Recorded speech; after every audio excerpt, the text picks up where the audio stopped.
La realidad es que es un padecimiento que ya está afectando a la población.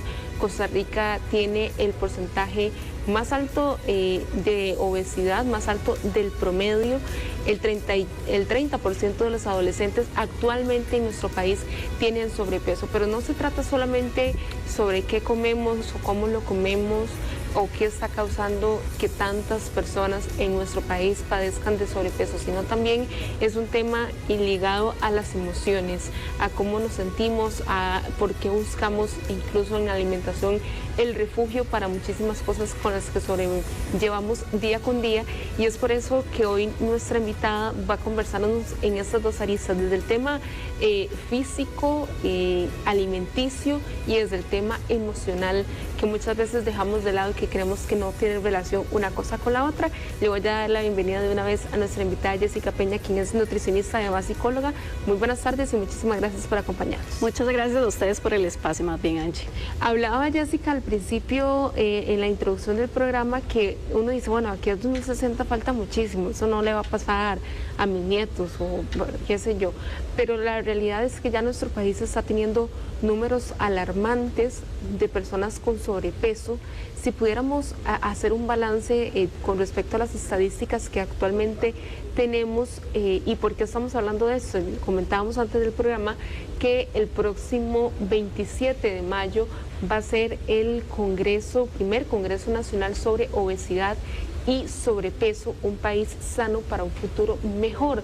Es un esfuerzo del Ministerio de Salud luego de haber declarado la obesidad como una enfermedad crónica en nuestro país.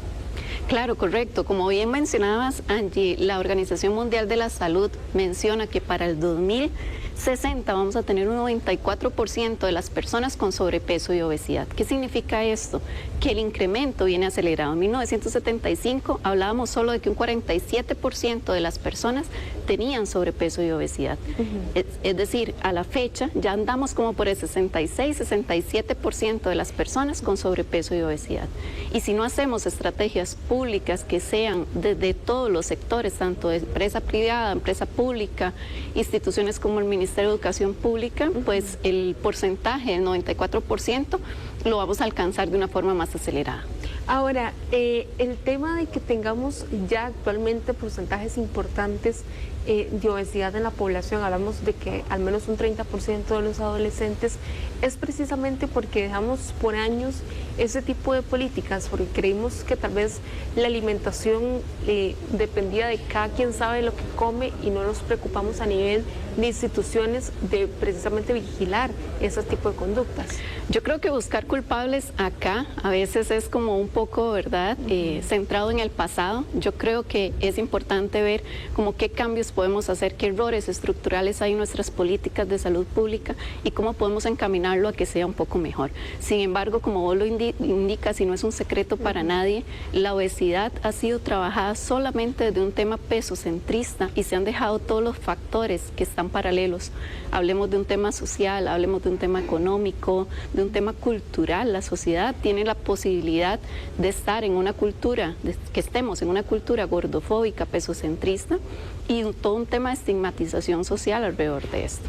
Y justamente quería empezar por ahí, porque si bien usted lo decía, Jessica, no podemos buscar un solo culpable de lo que está ocurriendo, pero sí hay varios factores a nuestro alrededor que propician a que tengamos hoy en día esas estadísticas, y hablábamos, por ejemplo, de la estadística socioeconómica. En nuestro país, y lo dicen los números, no nosotros, las personas con menos recursos económicos suelen ser las que más padecen de sobrepeso. Claro, y eso no es una coincidencia. Si lo vemos así, una persona, una familia que tenga escasos recursos va a preferir alimentos que sean más panes, cereales, ultraprocesados, primero porque son más económicos, están más en las góndolas en los supermercados, y también porque les va a dar la energía suficiente para trabajos que muchas veces son trabajos de corte pesado. Entonces, si lo vemos desde la composición, incluso la canasta básica alimentaria. Hablemos un poquito de esto, ¿verdad? La canasta básica alimentaria se establece en función a todos aquellos alimentos que son de origen necesario para una familia en el país. Y si descomponemos esta canasta básica alimentaria, nos vamos a dar cuenta que el 33.3% de los alimentos que están en la canasta básica alimentaria corresponden a panes y cereales. Tenemos un 15.8% de alimentos que vienen en función a la parte de azúcares y un 15.3% en función al tema de grasas.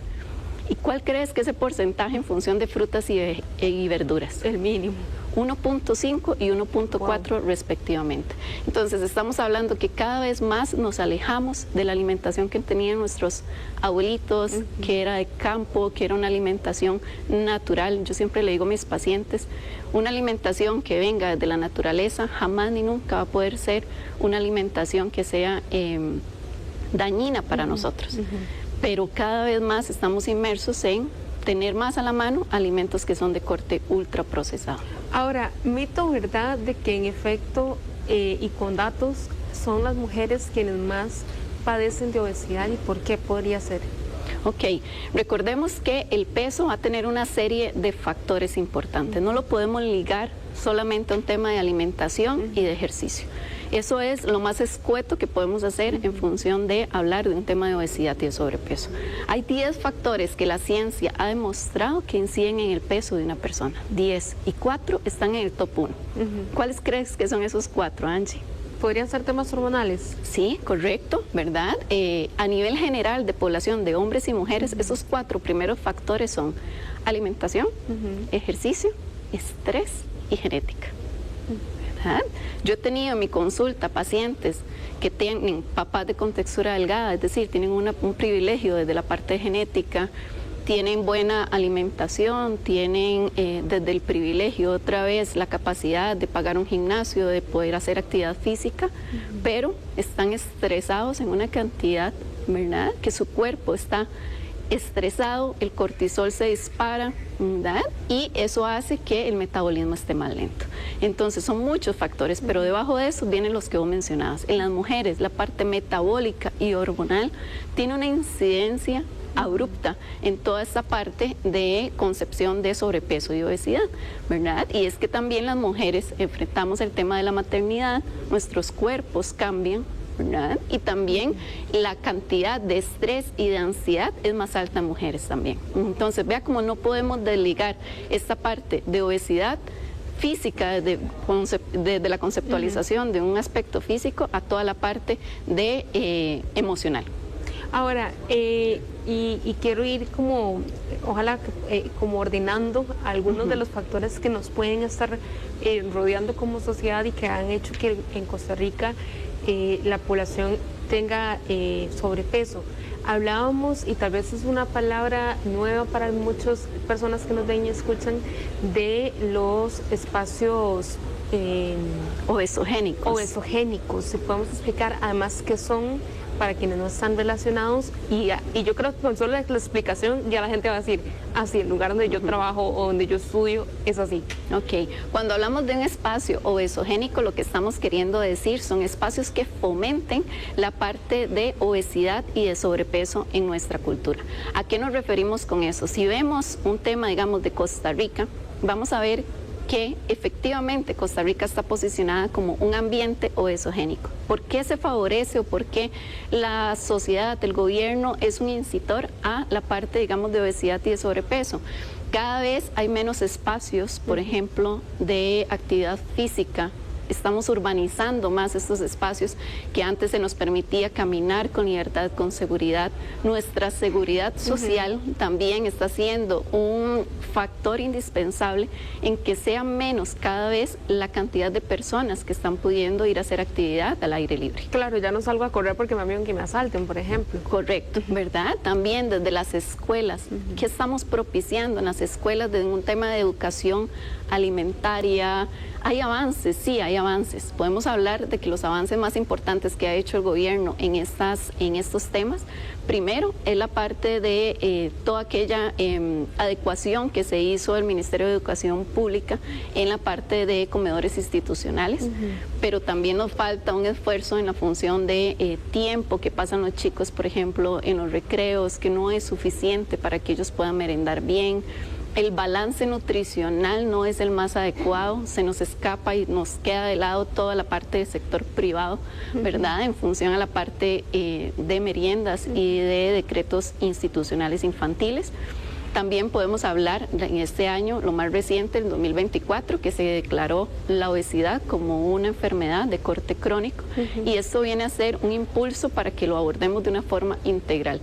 Lejos de como lo hemos abordado todos estos años, que fue de un enfoque individual, de fuerza de voluntad. Si usted no baja de peso es porque usted no quiere, y no se ha visto que el entorno en el que estamos es el entorno que propicia que una persona cambie sus hábitos de vida al final de cuentas. Ahora, a nivel de nuestro sistema de salud, ¿realmente existe esa red o ese seguimiento para apoyar a los pacientes, no solamente en un tema de esta es una dieta estricta y usted la tiene que seguir, y si no, y si usted no la siguió y el próximo mes viene y no baja de peso, lo sacamos del programa porque entonces usted no está poniendo de su parte, sino que sea un abordaje integral como el que usted nos está explicando? Porque yo veía, por ejemplo, datos del 2019 en el que 66 de 107 áreas de salud no tienen ni siquiera un nutricionista. Entonces ahí también uno se pregunta, bueno, ¿y cómo hago o cómo hace la persona que no tiene recursos para pagar una consulta privada si va a su centro de salud y no le pueden ofrecer tampoco la ayuda que está necesitando? Correcto, esa es una problemática, la que vos mencionas, Angie, muy recurrente en el sector, tanto de mis dos profesiones, tanto de la parte nutricional como psicológica. La obesidad se ha abordado solamente de un tema físico, en donde se ha abordado en los hospitales, en donde se ha abordado y se tiene un profesional en el área de nutrición. Pero ¿qué pasa, por ejemplo, desde la parte psicológica? ¿Qué estamos haciendo desde los recursos psicológicos también por abordar? Ahora en marzo el gobierno introdujo un poco de nutricionistas, aproximadamente 25 nutricionistas más al sector público para la atención de este tipo de pacientes, más sin embargo, ¿verdad? Está 100% basado en el tratamiento de la enfermedad, ¿verdad? Y yo siempre lo he mencionado en un tema de salud pública. La prevención siempre va a ser más económica que un tema de tratamiento o rehabilitación. En cualquier enfermedad, póngale el nombre que vos quieras ponerle, siempre va a ser más económico que nuestras políticas vengan desde las escuelas, por ejemplo. Sí, que sean políticas preventivas. Exacto, preventivas y no desde el tratamiento. Obviamente, ya cuando estamos inmersos en un panorama de 66.9% de sobrepeso y obesidad, hay que trabajar y hay que meter áreas y colegas profesionales, ¿verdad?, en el sector público. Pero el abordaje no es integral, el abordaje, lastimosamente, en nuestro país y en el mundo de la obesidad es 100% pesocentrista.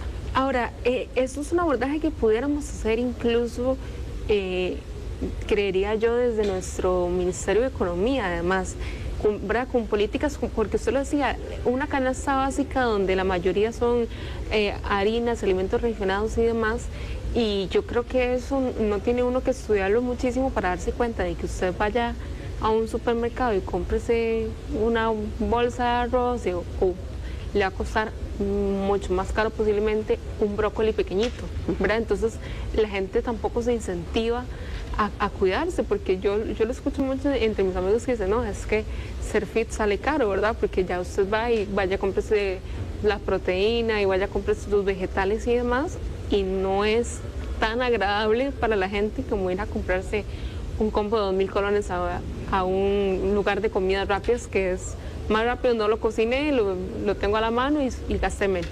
Esto es un tema muy complejo, Angie. Al final de cuentas, yo siempre lo he dicho que tienen que meterse todos los sistemas en esto, ¿verdad? Si hablamos desde la parte económica, por ejemplo, hasta las presas, aunque uno lo pueda ver como qué relación tienen las presas con la obesidad y el sobrepeso, tienen un impacto, ¿verdad? Si yo soy una persona que trabaja 8 horas fuera de mi casa, tengo que pasar una provincia, por ejemplo, en una presa que voy a durar 2 horas metida, ida, 2 horas de vuelta, ¿con qué tiempo voy a ir a preparar alimentos? Eso por un lado. Segundo, por un tema también del acceso a los alimentos que son nutritivos. Cada vez son menos las municipalidades que tienen ferias, espacios, ¿verdad?, de frutas, vegetales que la gente pueda adquirir. Claramente, si vos vas a un supermercado y vas a la sección de vegetales, ¿verdad?, te va a salir muchísimo más caro que comprar un una rebanada de pan o que comprar un pan, ¿verdad?, que va a tener más contenido calórico, te va a proporcionar más energía. Entonces, en un tema desde el privilegio que yo siempre hablo, una familia de escasos recursos con el salario mínimo, 4 personas, por ejemplo, ¿verdad?, ¿qué va a preferir? Va a preferir comer pollo y una cantidad pequeña que no le va a propiciar energía, o comprar una canasta básica en donde sean más pastas y cosas que le proporcionen esa energía para esos trabajos tan duros. Entonces todo esto está asociado, ¿verdad? Un tema de seguridad social, como hablábamos, un tema de esto económico. Los alimentos nutritivos son más costosos. Si lo vemos, un picadillo, un balance, ¿verdad? Un picadillo, arrocito, frijoles, puede ser más económico que un salmón con ensalada, si lo vemos así, ¿verdad? Pero el tema es en alimentos que sean de corte natural. Sí, véalo con la composición nutricional de la canasta básica, ¿verdad? Hay un 3%, redondeándolo para arriba, ¿verdad? Un 3% de frutas y vegetales. Va a afectar todo, va a afectar desde el Ministerio de Economía, de Industria, de Comercio, toda la parte de agricultura, ¿verdad? Porque cada vez nos alejamos más de la alimentación que nos pueden propiciar los agricultores y nos vamos más a las grandes empresas que procesan, ¿verdad?, esos alimentos, y al final, entre un alimento con sustituto edulcorante y un alimento regular, va a ser hasta un 28-30% más caro el alimento con suplementación, con sustituto, que el alimento que es procesado de corte regular. Definitivamente que le voy a robar esa frase del privilegio, porque es así, uno cree para cosas que tal vez para uno es normal ir a un supermercado y comprar un yogur deslactosado, ¿verdad? Para mucha gente es el día a día y lo paga, y no, para otra persona es una diferencia significativa en su balance económico mensual. Y aquí también quiero hablar del tema educativo, porque bien lo decía usted, Jessica, es un tema no solamente de educar ahorita a los niños o adolescentes, deje de tener esas conductas, sino mejor desde pequeñitos evitemos esas conductas para no tener los mismos resultados. Pero aquí es un poco, y entra tal vez ese choque generacional de yo adulto, criado completamente diferente, ¿verdad?, con otras costumbres, con que el almuercito es arroz, frijoles, espagueti y un pedacito de carne o plátano maduro si se puede, ¿verdad? Y la gente lo ve normal. Y llega ese choque generacional de cómo también le digo a mis hijos o hijas, hagamos este balance, salgamos a hacer ejercicio donde tal vez ni siquiera yo tenga incluso ¿verdad?, la costumbre de salir a caminar. Claro, si lo vemos así, un niño no tiene la responsabilidad en sus decisiones de decir, voy a comer más saludable, voy a hacer más actividad física, ¿verdad? Eso está inmediato de todos los sistemas que lo rodean, tanto de un tema de sus padres como también de sus sistemas educativos y de la sociedad. Yo creo que lo que más estamos fallando en la población infantil y adolescente es que no les estamos dando esos espacios para que ellos puedan tener una salud integral y desde la dignidad, ¿verdad? Los cuerpos no normalizados, tanto en adultos como en niños, son víctimas de bullying, de acoso, de violencia física, emocional, incluso de aislamiento social. Y no solo en un ámbito de escuela, también en un ámbito hasta incluso médico, lastimosamente y dolorosamente, ¿verdad?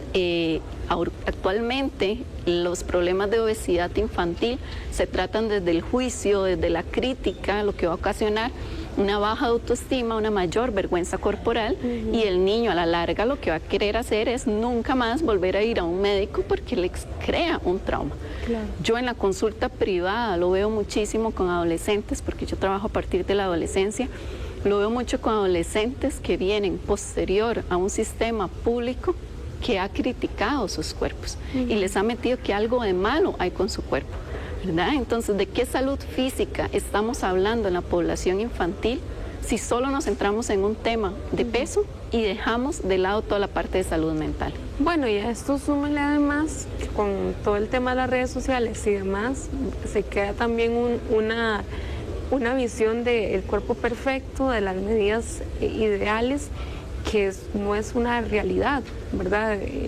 Y creo que también por ahí está mucho la tarea hasta de uno mismo en su pequeño círculo, el ir corrigiendo esos ideales digo, entre comillas, que a través de las redes sociales se nos han sembrado y que muchísima gente vive frustrada porque no puede llegar a eso que ve. Claro, el impacto y todos estos avances que estábamos mencionando acerca de la parte, digamos, del gobierno que ha hecho con nuestros niños, adolescentes, incluso con nuestros adultos, tiene un impacto porque nunca hemos establecido, por ejemplo, una política en función a la parte de la publicidad que reciben nuestros niños y adolescentes. ¿Verdad? Está a consumo libre tecnológico, ¿verdad? Si hablamos así, en función de que ellos puedan acceder a sistemas tecnológicos que sean altamente nocivos para su percepción, tanto corporal, así como su relación con la comida también. Si yo tengo un niño que pasa horas y horas en una pantalla, ¿qué está recibiendo? ¿Cuáles estímulos está recibiendo ese niño de alimentación y estilos de hábitos de vida saludables y cuántos está recibiendo de cómo tiene que ser su cuerpo y de toda esa parte de concepción de perfección que tenemos? Ahora, Jessica, usted mencionaba algo y para ya ir abordando también la parte de las emociones, que era también un tema del que queríamos hablar, y es el tema de que el sobrepeso no solamente tiene efectos físicos, ¿verdad? El tema de el aumento de peso es tal vez la punta del iceberg de una persona que tiene sobrepeso, y hablamos de las emociones y sobre todo en adolescentes. Hay una estadística muy difícil, dura de procesar a nivel país, y es el tema de los suicidios en la población adolescente, que son las principales víctimas, lamentablemente, de este hecho, mucho desencadenado por bullying. Y el bullying, yo creo que en algún momento todos de pequeños lamentablemente lo sufrimos, y es terrible todavía para quienes son niños, adolescentes con sobrepeso, porque hay que decirlo así, los niños son muy crueles a veces. Sí, correcto. Eso es todo un abordaje que no se ha evidenciado en nuestro país, ¿verdad? La cantidad de niños que están siendo víctimas de un sistema que los castiga en función a sus cuerpos, más que ayudarles y acompañarlos a que sea algo integral, a que sea algo desde la mirada compasiva. Y lo que pasa ahorita es que usualmente pues un papá o una mamá lleva a su niño a un sistema de salud y sale toda la familia al final, ¿verdad? Juzgada fuertemente, sin ponerse el profesional de salud a escuchar realmente, ok, ¿cómo son sus ingresos? ¿Pueden acceder a este tipo de alimentación? ¿Tiene el niño alguna figura en su casa que lo pueda incentivar a que puedan ir al parque, a que puedan hacer actividades al aire libre? ¿O eso es una realidad que está centrada desde lo que es la idealización, más no la realidad?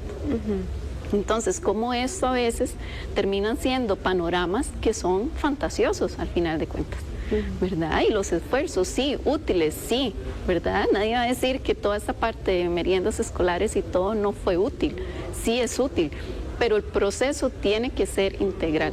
¿Por qué? Porque ¿cuántos de estos niños que están siendo víctimas, como vos dices, de bullying, por un tema, digamos, propiamente, ahorita en esta conversación de un tema de sobrepeso y obesidad, pero cuántos niños no están siendo víctimas de bullying, de acoso, de violencia física, aislamiento y todo en las escuelas, por un montón de factores, desde el color de su piel, cómo es su cuerpo, sus creencias religiosas, su sexualidad, un montón de factores que hace que el sistema excluya ellos mismos, ¿verdad?, a los niños y adolescentes con este tipo de condiciones no normativas según nosotros. Y ahora que todas esas emociones, además, en muchos casos el bullying es por sobrepeso, pero en otros casos, que es por otras razones, nos refugiamos también en la comida, y tal vez, y si podemos tal vez explicar esa relación de qué tiene que ver el cómo me siento, por qué como, ¿verdad? Porque cuando estoy triste se me antoja con una cuchara terminar con ese tarro de helados que tengo en la refri, por ejemplo, ¿verdad? Que yo creo que es uno de los ejemplos más recurrentes que ve uno ahí con memes en redes sociales. Sí, yo siempre les explico a mis pacientes que el hambre, si lo tuviésemos que definir, el hambre es una necesidad ferviente de algo. Y hay 9 tipos de hambre, solo una es fisiológica. El resto responde más a un tema emocional que al final de cuentas que incluso físico. Entonces, siempre les explico, un estímulo siempre va a llevar a una respuesta. La relación que yo tenga con la comida, que yo tenga con mi cuerpo, con el ejercicio, es la respuesta. Todos los estímulos que vienen antes son más de corte psicológico que nada. Y si yo no trabajo esas cosas que a mí me están preocupando, esas gestiones que yo no me estoy permitiendo hablar, voy a desembocar en algún exceso o restricción, porque acá tenemos dos problemáticas, Sánchez. Tenemos la problemática de cuando la persona tiene un problema de mala gestión de sus emociones y desemboca en un tema de alimentación compulsiva, que es un trastorno en la conducta alimentaria. Pero también tenemos el otro porcentaje de la población en donde ante altas dosis de estrés y de cortisol en sangre, lo que va a hacer más bien es modificar su apetito a una restricción. Entonces tenemos otra problemática, como nunca antes hemos tenido problemas, por ejemplo, de trastornos de la conducta alimentaria tipo anorexia y bulimia en adolescentes. Entonces, ¿qué estamos enseñando a nuestros niños para que si no es una vertiente de compulsión, sea una vertiente de restricción? Y esto lo hace la misma sociedad en la que estamos inmersas y más atacada en función a las mujeres que hablábamos al principio, ¿verdad? Porque es a quien más se nos exige, a nivel físico, a nivel emocional, a nivel incluso familiar, que tenemos que alcanzar esas dosis de perfección. Entonces, esta problemática de salud pública, si no se aborda la parte mental, no hay un cambio significativo. Yo les digo que es como ponerle curitas al problema. Yo te puedo llegar y decir, ok, Angie, ¿quieres bajar de peso? Ok, coma menos y haga ejercicio. Listo, ¿verdad? 100% basado en la respuesta. Yo no me estoy deteniendo a ver qué está pasando por tu mente, cómo te tratas, cómo tratas tu cuerpo. Y por ende, ¿cómo está el tema de merecimiento, de prioridades, de privilegios? ¿Qué tan accesible es para vos acceder, valga la redundancia, a un tema de hábitos y estilos de vida saludables? O si estás tan deprimida que lo primero que tengo que hacer como profesional es estabilizarte emocionalmente y luego sí hablarte de alimentación. Pero ya alimentación desde un tema de autocuidado, de placer y no desde castigo y desde la privación. Qué importante eso que usted decía, Jessica, porque yo creo que lo que siempre hemos visto o la educación que hemos recibido con respecto a la alimentación es que hay comidas buenas y comidas malas. Y si usted come lo que está mal, pues entonces al día siguiente vaya y haga el triple ejercicio para que empate, como dice uno. Y al final de cuentas, el tema de alimentarse termina siendo una relación de amor-odio, ¿verdad? Y castigándose incluso uno mismo con el tema de comí mal este día, o ayer comí tal cosa, hoy no tengo derecho a comer absolutamente nada. Y creo que es algo que se da siempre como sembrado. Esa es la relación que yo creo la mayoría de personas tienen con respecto a su alimentación. Claro, y es que es una necesidad fisiológica. El día que nacemos, nuestra mamá nos da pecho y ahí está la comida. Y yo lo llevo hasta algo muy cruel, pero es el día que nos vayamos a morir, va a haber vela y va a haber comida. O sea, así que la comida nos va a acompañar todos los días de nuestra vida. Lo mejor que podemos hacer es tener una buena relación con la comida y con nuestros cuerpos al final de cuentas. Y ese es todo un movimiento que se ha dado de romantizar lo que es la imagen corporal y que va a llegar un punto de tu vida en donde te vas a ver al espejo y vas a decir, qué bárbara, toda sos perfecta, ¿verdad? Eso es un movimiento muy peligroso que estamos creando incluso en los adolescentes. ¿Por qué? Porque les está creando una presión de no aceptación. Y es válido, desde la parte de psicología es válido decir, no me gustan estas partes de mi cuerpo, ¿qué estoy haciendo por ellas? ¿Les estoy dando atención o las estoy ignorando?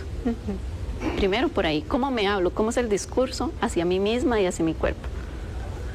Y también empezar a ver todas las creencias que nos han traído generacionalmente, ¿verdad? Por muchísimas generaciones, en función a lo que tiene que ser nuestro cuerpo y cómo nos tenemos que cuidar.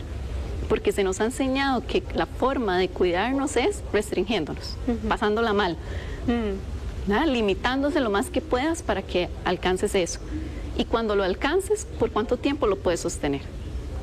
Porque eso es lo más importante para mí. Yo siempre le digo a mis pacientes, antes de yo ver un cambio, por ejemplo, 5 kilos de grasa menos en mis pacientes, yo prefiero que esto sea progresivo. Desde el autocuidado, desde el merecimiento, desde el respeto, de yo lo valgo, yo merezco alimentos de calidad. Y si puedo darlo y si mi estructura social y económica me lo permite, ¿por qué no hacerlo? Pero esto es más un tema emocional que nada. El hambre es más un tema emocional, social y cultural que incluso físico. Ahora, el tema de las emociones, que es en el que estamos, Jessica, yo le decía ahorita previo a la entrevista de que tal vez de un tiempo para acá hemos empezado a escuchar mucho la palabra ansiedad, ¿verdad? O depresión, que la gente habla más del tema. Antes hablar de depresión era casi que un tabú. Ahora la gente dice, sí, voy al psicólogo porque tengo una depresión, o vemos incluso blogs en redes sociales hablar abiertamente de la ansiedad. Pero todo esto también tiene que ver con un tema alimenticio, el tema de la ansiedad de seguir una dieta estricta, el tema de que soy adolescente, sigo dietas porque tal vez mi herencia de mis papás es una contextura gruesa y yo siempre he querido ser delgada, y entonces vivo con la ansiedad de no puedo comer esto. Ahí cuento las calorías, que también era una consulta que le quería hacer, justamente porque he visto que mucha gente ahora está con el tema de temas de nutrición, de planes nutricionales y demás, que incluso hasta pesar la comida, y no sé qué tan sano puede hacer eso, porque volvemos al tema de nuestra relación alimenticia basada en números y en esa ansiedad por cumplir al pie de la letra lo que nos escriben en un papel. Yo siempre les pregunto a mis pacientes, ¿es esto sostenible para vos? ¿Te imaginas en 5 años midiendo y pesando todo lo que te comes? ¿Te imaginas yendo a un restaurante y preguntando cuántas tazas de espagueti te echaron, por ejemplo? No es sostenible, eso no lo podemos mantener en el tiempo. Y si las políticas públicas ante este problema van centradas en un tema cuantitativo, vamos mal. Vamos mal porque estamos haciendo una concepción muy simplista de lo que es la obesidad y el sobrepeso. Yo prefiero en mis pacientes empoderarlas en función de un tema de autocuidado, de la parte cualitativa, de tener metas que no sean en función a un número, sino que sean en función a un estilo de vida. Entonces, ¿cuáles son las metas que a mí me encantan en mis pacientes? Ok, yo me voy a procurar cada vez ser más activa. Voy a procurar cada vez sentirme más ligera. Voy a procurar cada vez sentirme mejor, tener mejor energía. Pero un número no puede ser una representación sostenible en el tiempo de algo que vayamos a mantener y de algo que sea sano desde un punto de vista integral. Podrá ser saludable bajo las perspectivas médicas, alcanzar un peso ideal, que también tengo muchos cuestionamientos acerca del peso ideal, pero ¿qué hacemos si esa persona está con las dosis de ansiedad y de estrés más altas que puede manejar? Si la misma dieta, como vos lo mencionas, está haciendo que la persona desarrolle más cortisol y que se haga el metabolismo más lento. En el 2016, por ejemplo, se hace un metaanálisis, el más grande que se ha hecho con población que ha perdido peso de forma significativa. Para entrar a este estudio tenías que haber perdido un 10% de tu peso corporal inicial, independientemente de la dieta que fuese, pero que hayas perdido un 10% de tu peso y de forma rápida. Y lo que querían medir con este estudio era cuántas de estas personas recuperaban el peso perdido, recuperaban ese 10%. Del 1 al 100, en función de que todo lo habían perdido. ¿Cuántos crees que recuperaron ese peso perdido, Angie? Por lo menos la mitad. 96%. Wow. 96% de las personas recuperaron el peso que perdieron. Y un 33% recuperó incluso más de lo que perdió. No tiene ningún sentido. Las políticas no pueden ir en función a que bajemos la tasa de sobrepeso y obesidad para el 2026, pero en el 2027 vamos a estar con más problemas de sobrepeso y obesidad que lo que estábamos antes. ¿Por qué? Porque se hizo desde el patrón restrictivo. Sí es importante las calorías, por supuesto. Todos tenemos un tema de tasa metabólica basal y gasto calórico, que son las cantidades de calorías que necesita una persona en función a su actividad física, a si es hombre o mujer, a su estatura y un montón de condiciones físicas. Pero no podemos, ¿verdad?, excedernos de ahí. ¿Por qué? Porque lo que vamos a hacer es poner al cuerpo en un estado de estrés, de ansiedad y un estado incluso de hambruna, porque el cuerpo no puede entender que vos tienes los alimentos ahí en tu casa y que simplemente no te los vas a comer porque ocupas bajar de peso. Eso la mente no lo logra entender por ningún lado. Entonces el abordaje sí o sí debe ser integral. Y hay asociaciones incluso hasta físicas de cómo se relaciona toda la parte emocional a la parte física. Por ejemplo, más del 85% de la serotonina, que es la hormona de la felicidad, la producimos en el intestino y no en la mente. Toda la vida pensamos que se producía en el cerebro y ahora nos damos cuenta que se produce en el intestino. Entonces, todo lo que comas va a tener una incidencia directa en función de cómo te sientes. Y es un ciclo. Yo siempre le explico a mis pacientes. Una persona, por ejemplo, que está estresada, ansiosa, que no le alcanza la plata, que es una de las mayores preocupaciones en Costa Rica, y al estar enfrente de un país que es sumamente caro y costoso, y los salarios no son tan competitivos en función de las necesidades de una familia. Entonces, una persona que tenga esta problemática va a tener mayor cantidad de ansiedad y de estrés y de preocupación. Su sistema inflamatorio va a estar alterado. Su cortisol va a estar disparado, su metabolismo está lento, va a tener más problemas de estreñimiento y de un tránsito intestinal lento. Va a tener mayor problema de insomnio, está comprobado científicamente. Entonces la persona duerme, bueno, con muy baja calidad, se va a levantar. Es un típico duermo pero no descanso. Exacto. Se va a levantar y va a ocupar que su alimentación sea basada en carbohidratos y en azúcar. ¿Por qué? Porque en el sueño se daba toda la regulación metabólica y celular que tu cuerpo necesitaba para hacerle frente a las necesidades del día. Y si tu sueño no está siendo el adecuado, tienes que recuperarlo a través de la alimentación. Y tu cuerpo no te va a pedir una lechuga, te va a pedir un pedazo de pan con mantequilla, con grasas, para que te proporcione esa energía. Hay múltiples estudios que nos indican que una mala calidad de sueño está asociada directamente con problemas de sobrepeso y obesidad. La política pública está haciendo algo para manejo de estrés y de ansiedad. Yo quería compartirles un par de estadísticas que traje en la parte de estrés y ansiedad. En la parte de estrés, entendiendo que el estrés es aquella amenaza que recibe tu cuerpo en función de algo que puede ser real o percibido. En cuanto a estrés, en el 2023 la Caja reportó 102.581 consultas externas por trastornos de ansiedad, de estrés. Wow. Aumentó un 15% en comparación con el 2022 y existieron 1.207 hospitalizaciones en el año 2023 a causa del estrés. ¿Qué estamos haciendo como gobierno para la parte del abordaje del estrés? ¿Cómo estamos en políticas de salud mental? Y en la parte de ansiedad no escapa eso. La Universidad de Costa Rica hizo un estudio en donde el 27% de los ticos tienen el trastorno de ansiedad generalizada, diagnosticado como una patología como tal. No personas que hayan tenido un ataque de ansiedad, no. Personas que ya tienen el trastorno, padecimiento como que tal. tienen el padecimiento, incluso que están medicadas. 27% de los ticos. La Caja atendió en promedio diario, esta cifra me pareció abismal y súper peligrosa. La Caja atendió en promedio diario 1.911 personas con trastorno de ansiedad. Diario. Wow. Es Sí, decir, demasiado. por hora estamos recibiendo aproximadamente 80 personas, 80 ticos que llegan a consultar por un tema de ansiedad que se está somatizando. Entonces vea cómo está todo, es como construido Conectado. como una telaraña porque todo está conectado. La misma canasta básica que hablábamos al principio. 60.000 colones alcanzó el costo de canasta básica en diciembre de 2022.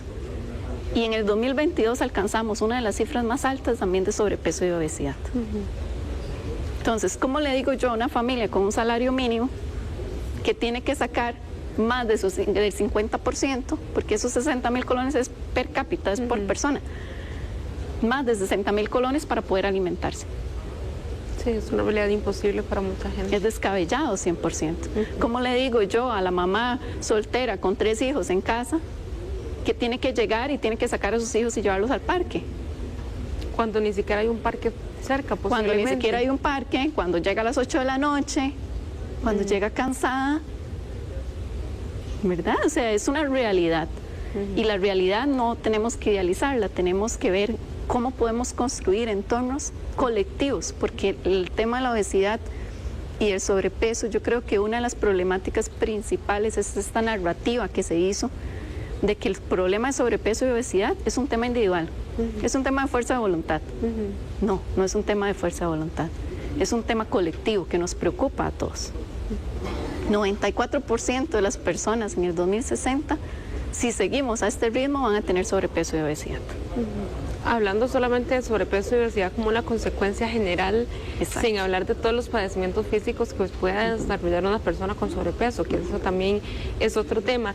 Y quería hablar también, Jessica, de la ruta del abordaje integral y como país hacia dónde deberíamos estar ya caminando para hacerle frente a las cifras que ya nos están pegando de frente con una realidad que ya tenemos y que se puede empeorar si no actuamos ahorita. Pero vamos a abordar ese tema después de una pequeña pausa comercial que vamos a realizar en este momento y ya regresamos con más de Asiento Extra.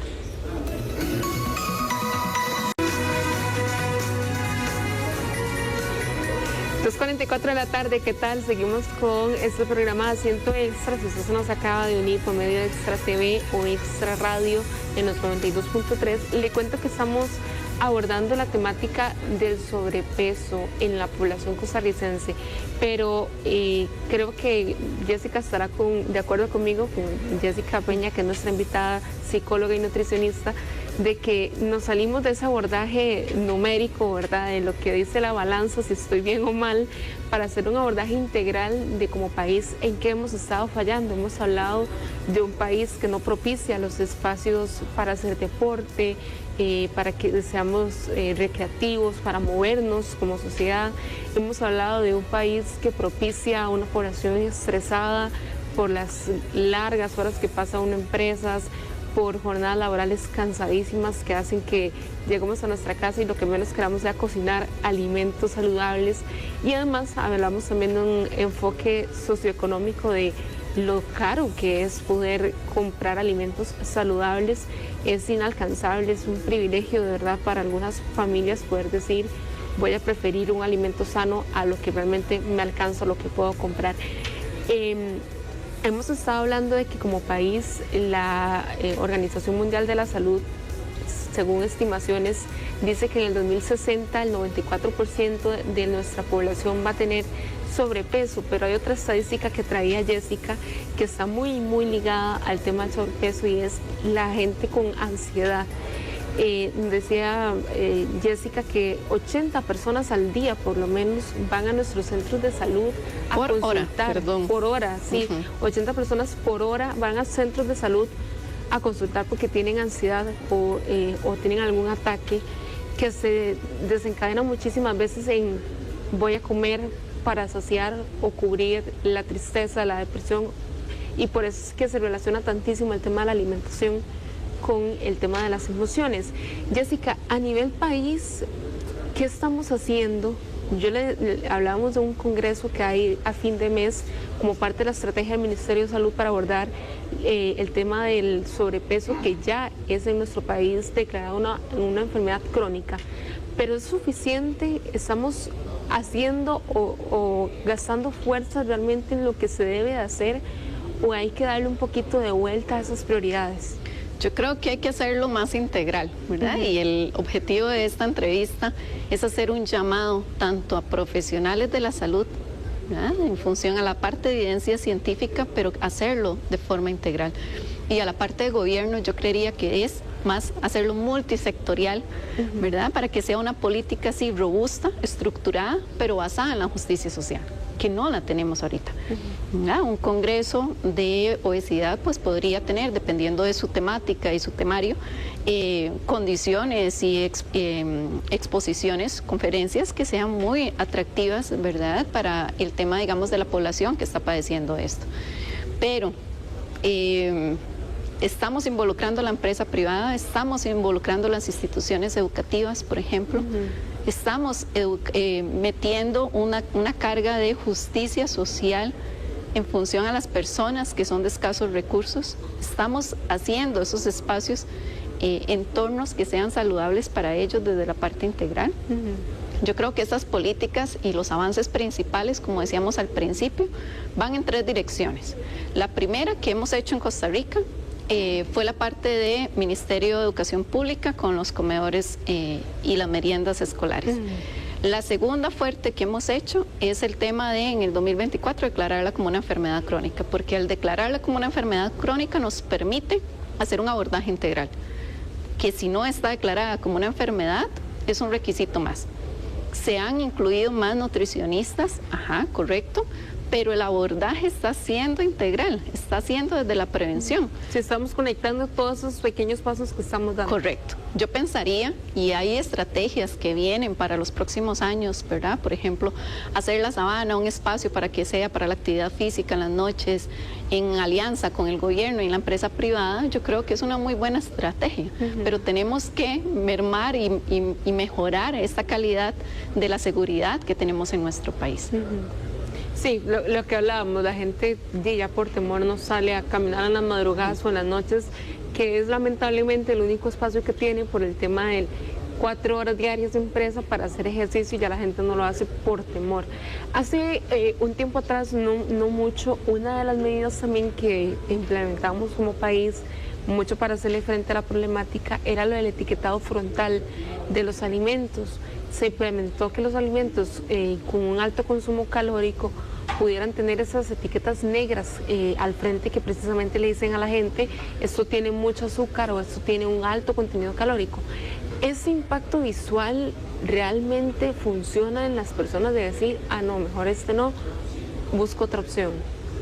Ok, tenemos la experiencia acá de Chile, México y Uruguay, que establecieron esta política también de etiquetado nutricional. ¿Ha tenido un impacto? Sí, ha tenido un impacto. Costa Rica está muy en pañales para decir o que tengan estudios en función de qué impacto positivo ha tenido esto del etiquetado nutricional. Más sin embargo, podemos ver qué pasó en estos países hermanos, y al final lo que pasó en estos países sí fue una mejora de identificar aquellos alimentos que no eran tan saludables como para las familias, pero pasó algo importante, y otra vez desde el privilegio. Las personas que mejoraron esta tasa de mejor elección alimentaria fueron las personas con un nivel educativo alto y con un nivel económico alto, ¿verdad? También el gran esfuerzo que hicieron estos países, o que lograron con este tema del etiquetado nutricional, fue un tema de presión a la industria alimentaria para que mejorara los ingredientes y la calidad nutricional al final de los productos procesados. Entonces, por ahí yo creo que tiene una buena intención, ¿verdad?, a mejorar todo el tema de sobrepeso y obesidad, pero a ver, no puede ser limitado a que las personas tengan que saber cómo leer una etiqueta nutricional para que puedan ser parte de un sistema que les ayude a mejorar esos estilos de vida alimentario, ¿verdad? ¿Qué está pasando igual con la misma población, que es la más grande, de gente que no tiene este acceso de educación nutricional? Ni de recursos para ver pues cuál pan le beneficia más al final de cuentas. Entonces, ¿el etiquetado nutricional es importante? Sí, es importante. Pero si no está acompañado de una educación alimentaria, estamos en problemas. Y si lo vemos desde la malla curricular, en el Ministerio de Educación, en las escuelas, en la adolescencia y todo, las materias que hay de nutrición, de manejo de emociones, son mínimas, si no es que nulas. No, sí. Sí, yo en el colegio no recuerdo en absoluto haber recibido nada al respecto. Y precisamente el tema de la educación, que creo que es otro de los riesgos que tenemos más modernos, ahora que actualizándonos, es que hemos dejado o estamos dejando la educación a aplicaciones en un celular. Aplicaciones que nos dicen tal rutina de ejercicios es buena para bajar, de nuevo, centrado en números, tanto de peso, no coma esto otro, sin saber ni siquiera si tenemos alguna condición especial en nuestro organismo, que tal vez no sea tan buena idea seguir un tipo de dieta que me da una aplicación, que tal vez no sea tan buena idea que al vecino sí le funcione el ayuno intermitente, pero yo tengo otra condición que no me pueda funcionar, a aquel le sirvió la dieta keto, pero a mí me podría generar otro efecto. Toda esa educación que deberíamos tener desde, por ejemplo, una consulta con un nutricionista en el sistema social, porque pago un seguro social, no la estoy teniendo y la estoy dejando a la suerte en una aplicación que no sabe nada de mí.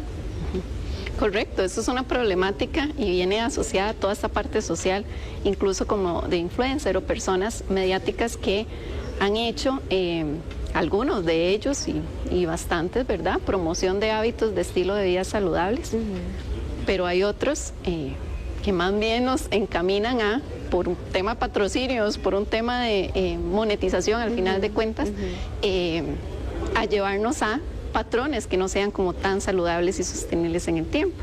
Entonces yo creo que el abordaje siempre voy a destacar que tiene que ser integral, y todo el tema tecnológico, la publicidad, esto del etiquetado que hablábamos, si no se acompaña de buenas estrategias publicitarias, de rigidez a la hora del contenido que están viendo nuestros niños, adolescentes, incluso nosotros como adultos. Una persona recibe más de 5,000 impactos diarios en función al tema del cuerpo, de la alimentación, de cómo tienen que ser nuestras vidas y de este estatus de perfección que nos enseña la sociedad que tenemos que alcanzar. 5,000 al día. Wow. ¿Cómo no vamos a hacer una sociedad con ambientes obesogénicos? ¿Cómo no vamos a hacer una sociedad en donde se promueva la gordofobia? Si eso es lo que al final deja plata y eso es al final lo que se monetiza. Qué importantes datos, Jessica. Se nos fue el programa ya muy rápido. Muchísimas gracias por acompañarnos y sobre todo por compartir con nosotros su conocimiento, y ojalá, yo siempre digo al final de los programas, que haya sido de ayuda, porque eso es lo principal, que hoy usted se vaya con otro concepto de qué es obesidad, de cómo tratarlo en el día a día, de cómo hablarlo con su familia, y que sobre todo si usted tiene adolescentes o niños en su casa, pues sepa también cómo puede ayudarlos y educarlos. Jessica, buenas tardes y muchísimas gracias. Con muchísimo gusto, muchas gracias por el espacio. Y muchas gracias a toda la audiencia por acompañarnos en un nuevo programa de Asiento Extra. Nos vemos pronto.